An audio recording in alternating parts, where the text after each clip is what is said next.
नमस्ते दोस्तों। और ये आज की इस कहानी का नाम है फैसला। मम्मा, ये दादी अपना सामान पैक करके कहाँ जा रही है? अहू ने निशिता से पूछा तो वो चौंक गई। जल्दी से कर्ची छोड़ सासू माँ के कमरे की ओर भागी। आप बिना बताए कहाँ जा रही हो माँ?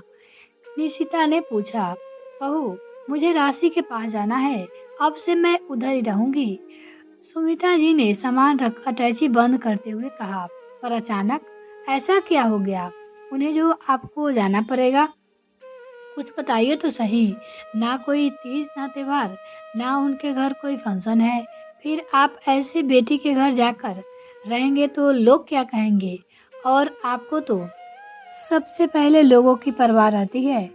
निशिता आश्चर्य भर के अपनी सास से पूछी। तुम सही कह रही हो बहू। मैं अचानक यही कहती रही और इस बात पे तूल भी देती रही सबके सामने। पर मैं अपनी जिद पे अड़ी रही। पर आज ऐसा लगता है कि मैं कहीं न कहीं गलत थी। सुन, रितेश को कहा है कि मेरी टिकट करवाकर ड्राइवर के हाथ में भिजवा रहा है। कुछ देर में मैं निकल जाऊंगी। तुम अपने साथ साथ घर का भी ध्यान रखना। 10 साल में ये पहली बार हो रहा है कि मैं अपने घर को छोड़कर कहीं जा रही हूँ। सुमिता जी एक लंबी सांसें भरते हुए अपने बहू से बोली। पर माँ, बताइए तो सही, राशि दीदी के घर आपको यूँ अचानक जाने की क्या जरूरत पड़ी? मुझे तो कुछ समझ ही नहीं आ रहा है। निशिता हैरानी परेशान से बोली। बहू, अभी नहीं कह सकती। बस इतना कहूंगी, जो मैंने किया और कहा उसके लिए अपनी सास को माफ करना। सुमिता जी कह रही थी कि बहू ने आकर बताया ड्राइवर आ गया।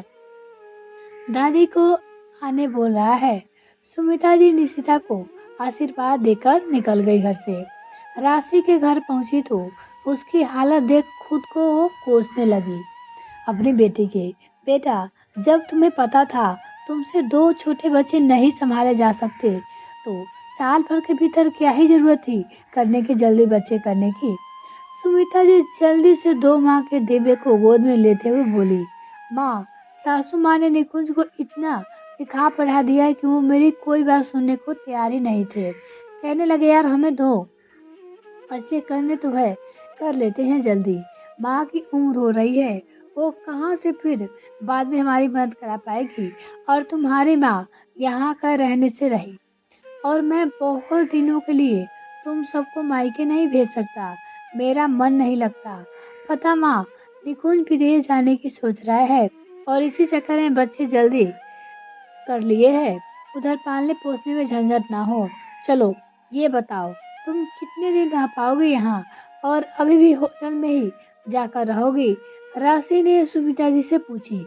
बेटा, मैं तेरे पास रहने आई हूँ इन बच्चे की खातिर, सुमिता जी ने कहा। तभी काम करने वाली लता चाय नाश्ता लाकर कमरे में ले आई और बोली। अच्छा किया अम्मा जी जो आप आ गए, नहीं तो राशि दीदी दिन ब दिन कमजोर होती जा रही है। खाने का सुख नहीं आता। चलते चलते उन्हें चक्कर आ जाता था। अब मैं पूरे दिन घर में रहती नहीं जो सब कुछ संभाल सकती हूँ। वो अम्मा तो परेशान होकर यहाँ से चली गई। कह रही है अब मुझे नहीं संभाले जा रहे दोनों बच्चे। जाना तो मायके जाकर रह लो। तुम्हारी माँ तो यहाँ आने से रही। काहे अम्मा जी, आपको बिटिया के घर आने में क्या ही दिक्कत है? जो बेटी को कष्ट छोड़ सकती है पर आकर तनिक मदद न करा सकती है? लता अपनी राह में बोले जा रही थी। बहुत समय से काम करने और विश्वासी होने की वजह से वो बिना कहे घर की हालत देखकर समझ जाती थी। जा लता, रात की खाने की तैयारी कर ले, नहीं तो फिर तुझे देरी हो जाएगी। राशि उसकी बकबक से माँ को परेशान देखकर उससे बोली। तभी निशिता का फोन आया। हेलो माँ, ठीक से पहुँच गए? वो अपनी सास से पूछी। हाँ भाभी, माँ ठीक से आ गई है। आप लोग सब कैसे हैं? उधर से राशि ने पूछा। हेलो राशि, हम सब ठीक है। तुम ठीक तो हो ना? और बच्चे? मम्मी जी बस जल्दी जल्दी में चली गई, कुछ बताया भी नहीं। अचानक से क्यों जाना पड़ा उन्हें? निशिता ने अपनी नर्स से पूछा। बस समझ लो कि पहली बार मेरी माँ को बेटी की परेशानी समझ आई, इसलिए वो बिना देरी किए यहाँ आ गई। राशि हंसते हुए बोली। तभी फोन सुमिता जी ने ले लिया और बोली, बहू अगर तुम्हें भी कोई परेशानी हो अकेले में तो समधन जी को बुला लेना। सुमिता जी की बात सुन निशिता की आंखें आश्चर्य से भर गई। निशिता सोच में डूब गई। कितनी बार ऐसा हुआ था जब मेरा मन करता था माँ को यहाँ बुलाकर कुछ दिन अपने पास रखो, पर सासू माँ एक सिरे से खारिज करते हुए कहती, बहू माँ यहाँ आकर रहेगी तो लोग क्या कहेंगे? अरे बेटी का घर कोई ऐसे रहने वाला चला आता है क्या, बिना किसी तीर त्योहार के? ना ना, तुम्हें जाकर रहना है तो रहो मायके, पर माँ को यहाँ मत बुलाओ। और इस 10 से 12 साल में निशिता की माँ बस किसी फंक्शन में शरीक होती और दूसरे दिन वो चली जाती थी। खुद सुमिता जी राशि के घर कभी नहीं रुकती थी, पर आज तक कोई वजह उन्होंने नहीं बताया। आखिर उन्हें बेटी के घर रुकना क्यों नहीं चाहिए? माँ तुम सच में यहाँ रह पाओगी? मुझे अभी भी विश्वास नहीं हो रहा है। आखिर बताओ तो सही, तुम बेटी के घर आने पर इतना सोचती क्यों हो? समय बदल रहा है, लोगों की सोच बदल रही है, पर तुम ना जानो क्यों ना कभी भाभी की माँ को अपने यहाँ आकर रहने दी, ना ही खुद तुम मेरे पास आकर रहती थी। राशि ने अपनी माँ से पूछा। बेटा बहुत पहले की बात है, जब मेरे बाबूजी चल बसे तो मैं अपनी माँ के साथ ले आई। तू तो जानती है मैं अकेली संतान हूँ, आखिर माँ कहाँ रहती? गांव में सब माँ के रहने से बात बनाने लगे थे। तेरी दादी भी ताना देने से ना चुकती थी, पर तेरे पापा और मैं माँ को अकेले छोड़ने में कभी पक्ष में नहीं रहे। माँ कभी कभी गांव जाने की जिद करती तो मैं साथ लेकर जाती और उसे लेकर आती थी। माँ अक्सर कहती, बेटी मुझे अपने ही घर रहने दे। पता है लोग मेरे यहाँ रहने से 100 बातें बनाते हैं, और सही भी तो है। बेटी घर कौन माँ बाप जाकर रहता है? तू बस मुझे गांव में छोड़ कर आ। पता नहीं ये मुक्ति या बाबूजी के जाने का गम वो ज्यादा दिन जी ना सकी। उसकी मृत्यु का जिसने भी सुनी सब यही कहने लगे, अरे बेटी के घर कोई कितना ही रह सकता है, बेचारी बेटी के यहाँ लाचारी में कितने दिन रहती। यही बात उन्हें खाए जा रही होगी, तभी वो चल बसी, नहीं तो अच्छी वाली कोई कैसे ही परलोक सिधार सकता है। कहते कहते सुमिता जी की हिचकी बंद हो गई। राशि माँ के हाथ को पकड़कर सत्तावना देते हुए बोली, शायद नाना जी के बिना जिंदगी की कल्पना नहीं कर पा रही होती। चली गई, पर तुम इस बात पे इतनी कट्टर कैसे हो गई? बेटा तब से मुझे लगने लगा शायद बेटी के घर जाकर रहना सही नहीं होता, तभी तो लोग बातें बनाते हैं। फिर मेरी माँ शायद बेटी के यहाँ रहने की वजह से घुट घुट कर चल बसी। बस यही वजह है जो मैं बेटी के घर जाकर रहना पाप समझने लगी थी। सुमिता जी ने अपनी बेटी राशि से कहा। फिर इस बार ये फैसला लेना बहुत कठिन हो रहा होगा ना तुम्हारे लिए, मेरे पास आकर रहना, और तब तक बच्चे के साथ मैं खुद को संभालने लायक ना हो जाऊं। राशि ने माँ से पूछा। बेटा ये फैसला सच में कठिन था, पर परसों जब समधन जी जाने की बात कर रही थी तो मेरे से बात करते करते फोन काटना भूल गई थी।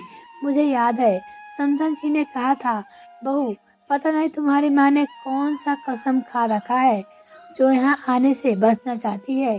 अरे दो दो बच्चे संभालना कोई आसान बात तो नहीं है। दिया को तो मैंने संभाला है ना, अब जरा चलते फिरने में लाचार हो रही हूँ, नहीं कर पाती हूँ तो क्या चाहती हो, बीमार पड़ी करती रहूं? उधर तुम्हारे ससुर जी को भी तबीयत ठीक नहीं रहती, शहर में आकर उसकी बीमारी और बढ़ जाती है। माना रिश्तेदार है वो देख लेते हैं, पर पति की फिक्र तो होती ही है ना। कुछ दिन तुम्हारी माँ आ जाती तो मुझे भी तसल्ली रहती।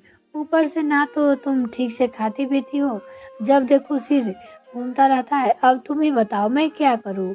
तब तुमने कैसे कह दिया कि आप जाइए, मम्मी जी मैं संभाल लूंगी।